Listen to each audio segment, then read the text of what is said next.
Ызгата районунун Новопокровка айылында балык азыктарын өндүргөн цех ишке кирди. Анда 13 түрлүү айыл чарба азыктарынан жилиңгир, каңылтыр жана мекире балыктарына тоют даярдалат.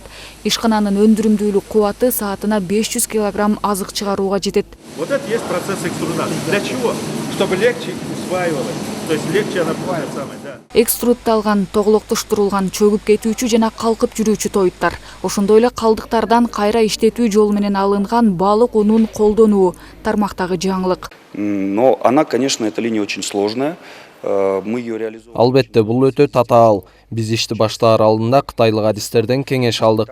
Мына бүгүнкү күндө баардыгы даяр, баардыгы иштеп жатат. Сапаттуу, мыкты балык азыктарын өндүрө алабыз. Ар кандай кошулмалар менен даярдайбыз. Эң негизгиси алардын баардыгы бизде, өзүбүздө бар. Рыбный корм с использованием собственных ингредиентов. Жабдуулар Бириккен Улуттар уюмунун азык-түлүк жана айыл чарба уюмунун өкүлчүлүгүнүн каржылык жана техникалык колдоосу менен сатылып алынды.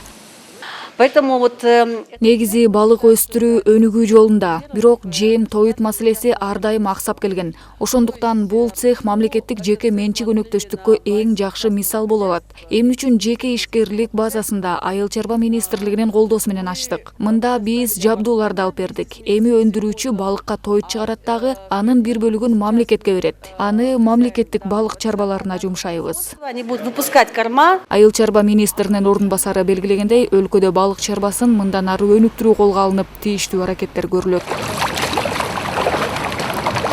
9 айда ушул Кыргызстан боюнча болгону 310 тонна жем чыгарылды болгону. Бул жем форельге эмес, жөнөкөй балыктарга, карп болобу, белоамур болобу, жөнөкөй эле ошол зерновойду аралаштырып эле берген ошол 310 тонна. Бүгүнкү күндө ошо силер көрүп аткандай мына 13 ингредиент бар. Эмки планыбыз именно форельге деп туруп ошону каалап атышат. Белгилей кетсек, жабдуулар экологиялык жактан таза, ошондой эле тоюттарды кургатуунун жаңы ыкмалары колдонулат. Бул электр энергиясын керектөөнү 20% үнөмдөөгө мүмкүндүк берет. Нурайым Бешналиева, Жумабай Исманалиев, СТВ.